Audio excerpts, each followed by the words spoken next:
ಸ್ವಲ್ಪ ಹೇಳಬೇಕು, ಬಾಯ್ಬಿಟ್ಟು ಹೇಳಬೇಕು. ನಾನು ಯಾವಾಗಲೂ ಆರೋಗ್ಯದಿಂದ ಸಂತೋಷವಾಗಿ ಪ್ರೀತಿಸಲ್ಪಡುವ ವ್ಯಕ್ತಿಯಾಗಿರುತ್ತೇನೆ. ನನ್ನ ಕೆಲಸಗಳಿಂದ ನನ್ನ ಪರಿಸರದಲ್ಲಿ ಶಾಂತಿ ನೆಲೆಸುವಂತೆ ಮಾಡುತ್ತೇನೆ.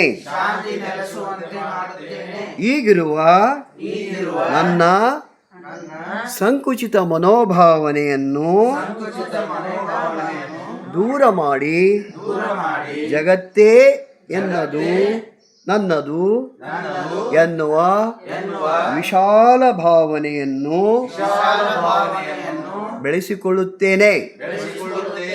ಎಲ್ಲ ಜೀವಿಗಳನ್ನು ಗೌರವದಿಂದ ಕಾಣುತ್ತೇನೆ.